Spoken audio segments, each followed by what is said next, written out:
और लिमिट में रहे। मौत सबको आनी है, हुए नामवर बेनिशा कैसे कैसे, जमी खा गई नौजवान कैसे कैसे। आज बड़े बड़े कब्रिस्तानों में लेटे हुए हैं। एक दिन तेरी मेरी भी बारी आनी है। जमीन पे सदा के लिए किसी को नहीं रहना है। कुल्लु मन अलैहा फान, हर चीज फना हो जाएगी, बाकी रहने वाली सिर्फ रब की जात है।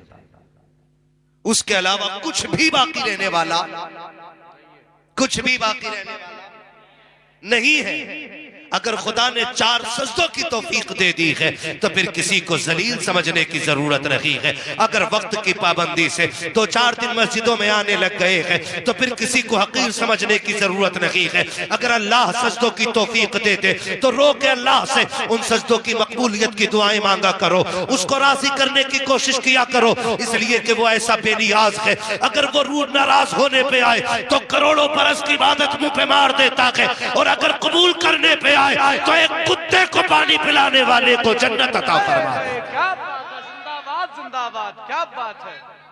अल्लाह या रसूल अल्लाह।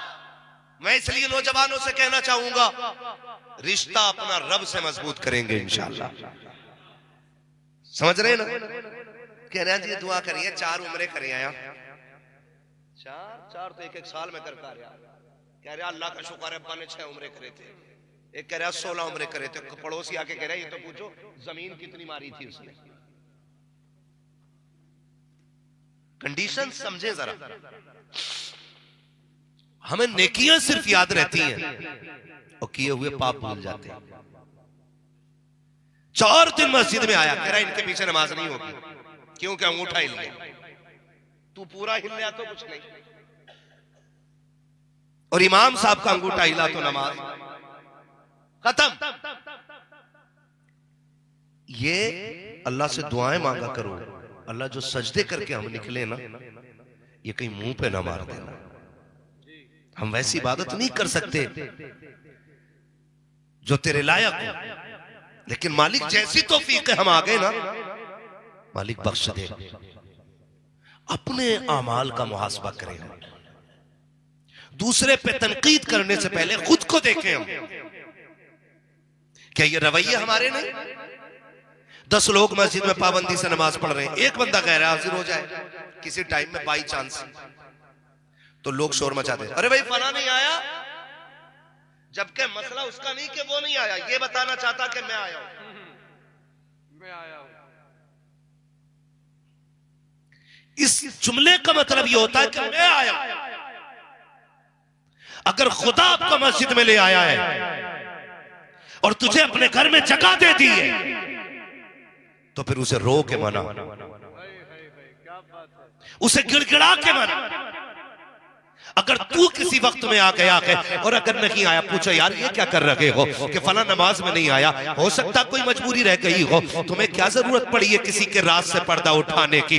तो जानते हो क्या जवाब देता है कि साहब मैं तो हमदर्दी की वजह से पूछ रहा था। मैं इसे हमदर्दी नहीं कहता हूं, हमदर्दी तो ये थी अगर तेरा कोई भाई फजर में नहीं आया था, तू फजर के बाद चुपके से उसके दरवाजे पे जाता, कुंडी खटखटाता और उसके पास जाके बैठ के कहता यार आज तेरे बगैर मस्जिद में जी नहीं लग रहा था, आज तेरी बड़ी याद आ रही थी, आज तुझे देखा था सब में तू नहीं था तो अच्छा नहीं लगा था, बता तो सही क्यों नहीं आया था। अगर वो उज्र पेश कर दे तो उसकी कद्र कर, और अगर उससे कोताही हो गई हो तो उसकी जूतियां उठानी पड़े तो उठा लेना, उसके पैर पकड़ने पड़े तो पकड़, और उससे इतना कह दे यार आ मस्जिद में आ जा, मैं मस्जिद में भी तेरा साथ चाहता हूं और जन्नत में भी तेरा साथ चाहता हूं। नारे तकबीर, नारे रिसालत, फैजाने सरकारे मदीना, फैजाने सरकारे कला, हजरत अल्लामा मौलाना मुफ्ती मोहम्मद हम्माद साहिब किबला, नारे तकबीर,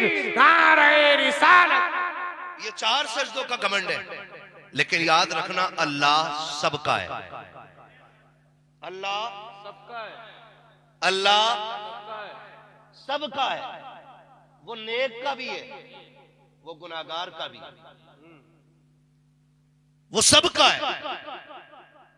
किसी को हकीर ना समझना, वो कब तकदीर बदल दे वही जानता है, वही जानता है। खुदारा सबसे पहले अपनी मैं खत्म करें।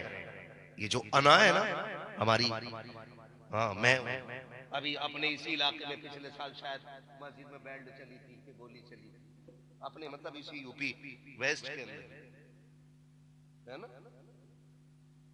हुआ था। हाँ। काफी टाइम हो गया ना। हाँ वो गांव का नाम ना ले, बस इतना समझ ले हमने इबादत खानों को अखाड़ा बना दिया। जो हमारे इबादत गाहें हैं हमने उससे अखाड़ा बना दिया। मस्जिद में आकर ना बटन दबा देता। ये हर जगह का मसला है। दूसरा पंखा बंद कर देता और कोई कह रहा है इसके नीचे मैं ही खड़ा हूंगा, मेरे अब्बा मरे थे तब लगाया था ये मैंने। ये है भाई सच्चाई बयान हो रही है जी। अगर 10 पेटियां पारों की मस्जिद में रखी है ना, वो ढूंढ के लाता जिसमें अब्बा का नाम लिखा होता है। अब्बा वाला पढ़ना पहले। और कुछ लोगों की मस्जिद में जगहें खास हो जाती है। पता नहीं हम मुखिया खड़े होते हैं, हाँ हजरत या प्रधान खड़े होते हैं, अजान हो गई, जुमे का दिन है, निकल के नहीं आएगा। जब खुतबे का वक्त आएगा तो आके मस्जिद के गेट पे खांसता मैं भी जगह दो ही ना आगे जाना। ये सच्ची बात बता रहा हूं। ये दिल के काले होने का सबसे बड़ा सबूत है। फिर कोनियां लग रही, जगह दो। अब जगह ना दी जाए तो कह रहा ऐसे। ये उलमा बैठे हैं, इकराम बैठे हैं, बड़े बड़े मेरे सर के ताज बैठे हैं। इनसे पूछो जब मस्जिद में सब बस्ती हो जाए और राह निकलने की ना हो तो फिर अगर जूतियों में जगह मिल जाए तो वहीं बैठ जाना चाहिए। क्या बात। इसे बंदगी कहते हैं, हक है, इसे बंदगी कहते हैं।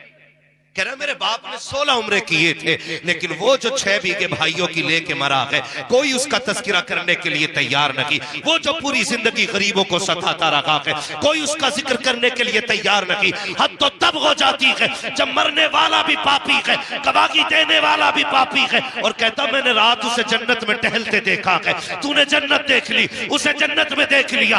अमल क्या था? कहा कुत्तों को पानी पिलाते थे। मैंने कहा गैरत कर, जो गरीबों की रोटियां छीन रखा, अगर कुत्तों को पानी पिलाया तो क्या करके चला गया है? खुदा का वास्ता दे के कहता हूं अगर रब ने नेक बनाया है तब भी डरना है। रब ने हमें अगर झूठ दे रखी है, हम गुनाह पे गुनाह कर रखे हैं, तब भी जरी नहीं होना है। सबक सीखो बरेली के इमाम से, आवाज दे के कहते हैं मेरे अमाल का बदला तो जहन्नम ही था, मैं तो जाता मुझे सरकार ने जाने। क्या बात है, जिंदाबाद भाई जिंदाबाद। बहुत अच्छा है मुफ्ती साहब, क्या बात है। डरे, खौफ पैदा करें अल्लाह का। बनी इसराइल में ना एक मुस्तजाबु दावत बंदा और ऐसा मकबूल बंदा था अल्लाह का कि वो चलता तो बादल उसके ऊपर साया करते थे। क्या करते थे? बादल साया करते थे। अब वो एक दिन अपनी इबादत गाह से निकल रहा था तो किसी गुनाहगार बंदे के दिल में आई क्यों ना यार मैं इस अच्छे आदमी से मुसाफा कर लूं, हो सकता खुदा मुझे भी नेक बना दे, है ना।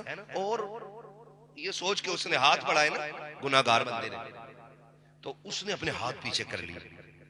उसने कहा मैं तेरे जैसे पापी से मुसाफा करूं? तू जानता नहीं मैं अल्लाह का कितना नेक बंदा हूं कि बादल मेरे ऊपर साया करता है, तू देखता नहीं? जैसे इतना कह के उसने हाथ पीछे किए ना, उस गुनाहगार की आंख में आंसू आ गए। उसने रो के आसमान की तरफ देखा, कहा मालिक मुजरिम तो तेरा हूं ना, फिर ये दुनिया जलील क्यों कर रही है? हिसाब तो तुझे लेना है ना, फिर इससे मुझे जलील करा रहा है? मालिक मानता हूं मैं तेरा गुनाहगार हूं, मैं तेरा मुजरिम हूं, मगर हूं तो तेरा बंदा ना। ये कह के वो रोता हुआ चला। जब वापस पलटा तो दुनिया ने देखा कि जो बादल उसके सर पे था अब वो बादल इसके सर पे आ गया था। सुभान अल्लाह, सुभान। जो इज्जतें उसकी थी अब खुदा ने इसकी बना दी थी। ये इज्जतें इसको दे दी खुदा ने। तो रब बड़ा करीम है, बड़ा करीम है, कभी किसी को हल्का ना जानिएगा। माफ कीजिएगा, ये 7 लोग बैठे हुए हैं। कितने बैठे हुए? 7 लोग बैठे हुए हैं। इस इदारे पे तकरीबन 35 से 40 बच्चे इस इदारे में रहते हैं। क्यों भाई कारी साहब, सदर साहब किबला, 35 से 40 बच्चे लगभग इस इदारे में रहते हैं और यहीं पे खाना खाते हैं। ऐसा ही है ना? आप अगर सच हो तो गवाही दें, वरना मसला कोई नहीं। कितने बच्चे यहां रहते हैं? 35 से 40 बच्चे। खाना कहां खाते? मदरसे में। लेकिन जानते हो, तकलीफ हमें तब नहीं होती है जब कोई इनकी जिम्मेदारी नहीं उठाता है। तकलीफ हमें तब भी नहीं होती है जब कोई इनसे खाने को नहीं पूछता है। हमें तकलीफ तब होती है जब कोई इन कुरान वालों को हिकारत की नजर से देखता है। जी। अगर पैसा आ जाता ना बंदे पे, माफ करना, ये दौलत कभी किसी की नहीं हुई। जब कारून जैसों का खजाना जमीन में धंसा दिया, तेरी मेरी औकात क्या है? क्या बात है, क्या बात। कितना खजाना, एक थोड़ा अल्लाह निकालते सारी जायदाद बिक जाती है। फालिज मारते जबान तो चुटकियों में सारी मिट्टी में मिल जाती है। कितनी तुमने भी देखी होंगी, मैंने भी इतनी सी उम्र में देख लिया, जो पहले कभी अमीर होते थे आज अपने वक्त के सबसे गरीब बने बैठे हैं। ये निजाम कुदरत है। तो अगर पैसा किसी के पास है ना, तो फिर कुरान वालों को बड़ी इकारत से देखता है। हाफिज जी, अच्छा हाफिज जी, बस आप खुद अंदाजा लगाइए, इन कुरान वालों की दावत उस वक्त तक होती ही नहीं है, कोई करता ही नहीं है जब तक उस घर में कोई मर ना जाए। अल्लाह, गलत कह रहा हूं मैं? उस वक्त तक इन कुरान वालों को एक जोड़ा कोई कपड़ा नहीं बना सकता जब तक अब्बा या अम्मा की बरसी का दिन। बहुत अच्छा इशारा है, क्या बात। ये इज्जत दी हमने इन्हें। हमें अमेरिका से तकलीफ है, हमें लंदन फ्रांस से तकलीफ है, ये तो बहुत बात की बात है। मगर बताना, जब अब्बा के 40वें के भगोने पे सबसे पहले कुरान वालों को पूछा गया था, तो जब तेरे बेटा दूल्हा बन के दुल्हन लेके आया था, तो वलीमे में इन कुरान वालों को क्यों भुला दिया गया? क्या ये इस लायक नहीं थे जो तेरे दस्तरखान के मेहमान बन जाते? पहली बात तो ये कि इन्हें मैयत से नीचे खाना नहीं खिलाया जाता है। जब कपड़े भी तब बनते हैं जब कोई मर जाया करता है। और तुम्हें खुदा का वास्ता सिर्फ मैयत के कपड़े ना पहनाया करो।